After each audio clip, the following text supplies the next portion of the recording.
আসসালামু আলাইকুম। আশা করি আপনারা সকলে অনেক অনেক ভালো আছেন। তো আজকের আবারও নতুন একটা কবুতরের ব্লগ ভিডিওতে আপনাদের স্বাগত। চ্যানেলটিকে এখনও যারা সাবস্ক্রাইব করে দেননি সাবস্ক্রাইব করে দিবেন, পাশে থাকা বেল আইকনটি অন করে দিবেন পরবর্তীতে আবার এই সকল গ্রামের নতুন নতুন কবুতরের ব্লগ ভিডিওগুলো পাওয়ার জন্য।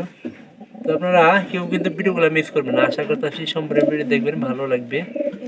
তো আমাদের এই কবুতর জোড়া যে ডিম করছে, সেক্ষেত্রে ডিম করার পর একটা বিষয় আপনারা খেয়াল করবেন যে কবুতরগুলা ঠিক মতো ডিমগুলো তা দিতেছে নাকি, আবার ডিম নরম হইতেছে নাকি। তো সে বিষয়ে আমাদের খেয়াল করা লাগবে।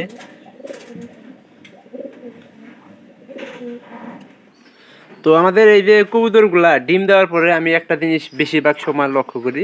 তো সেই বিষয় হলো যে কবুতর ডিম দেওয়ার আগে কিন্তু পর্যাপ্ত পরিমাণে কিন্তু কবুতর মনে করেন যে খড়ের ভিতরে মনে করেন যে আপনার এই যে খড়টা নেই। তো আমাদের কবুতরগুলা আগে ভাগে মনে করেন যে এরকম খড় দিয়েছিলাম আমরা, এগুলো কিন্তু টাই নাই কিন্তু নিচ্ছি। তো কবুতরগুলা যাতে কবুতর ঘরগুলাতে যাতে পরিষ্কার পরিচ্ছন্ন থাকে, মানে আপনার শেষেতে এই যে কবুতর কিন্তু পায়খানা কিন্তু শেষেতে পায়খানা করে এবং কি পানি যুক্ত, ওই রকম পায়খানাগুলো কবুতরের নানা রকম সমস্যা দেখা দিতে পারে। তো এই বিষয়গুলো আপনারা লক্ষ্য রাখবেন, সেক্ষেত্রে কিন্তু আপনাদের সবচেয়ে বেশি ভালো হবে। তো কবুতরগুলা যাতে মনে করেন যে অন্য কোনো সমস্যা না হয়। যেমন এটাও কিন্তু ভালো মনে করেন যে বাত করে, কিন্তু এটার বাচ্চা কয়েকদিন ধরে আসলে পাইতেছি না, হয়তো পায়রারই সমস্যা হইতে পারে। পায়রা কিন্তু পায়রার কারণে কিন্তু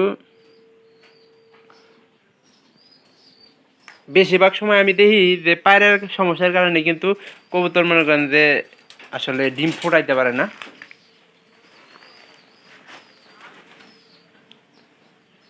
তো এটা ভিজা মনে করে নেওয়া হয়েছে। তো আমি একটু একটা কাজ করছি, সেটা হলো যে এটা কিন্তু অনেক মোটা কাটা, কিন্তু উঠতেও একটু সমস্যা হয়। তো উপর দিয়ে আমি মনে করেন যে একটা তেনা দিয়ে পরিষ্কার করে দিচ্ছি।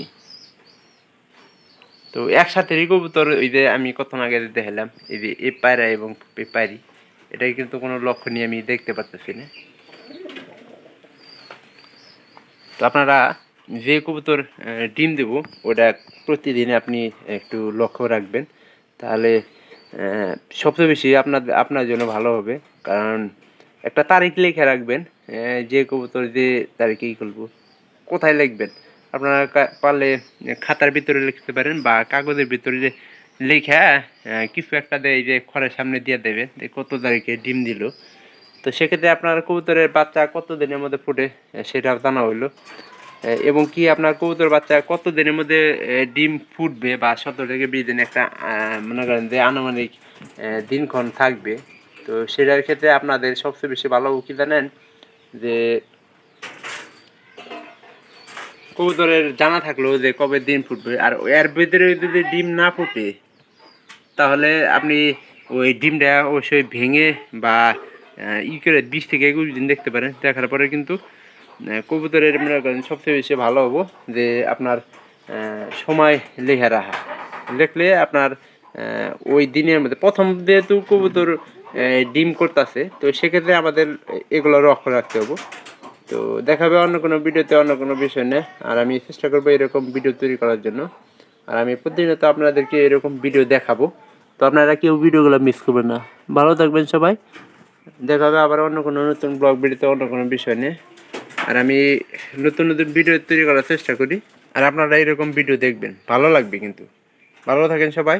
আর কবুতরের ঘর দেখার সময় কবুতরের মানে ভয়ভীতি বা তরাইসা যাতে না হয়, তো সেই বিষয়ে কিন্তু খেয়াল রাখতে হবে। কারণ কবুতর ভয় পেলে কিন্তু ডিমে তা দেয় না। তো এই বিষয়গুলো খেয়াল রাখবেন। তো ভালো থাকবেন সবাই, সবাইকে ধন্যবাদ। দেখা হবে অন্য কোনো নতুন ব্লগ ভিডিওতে।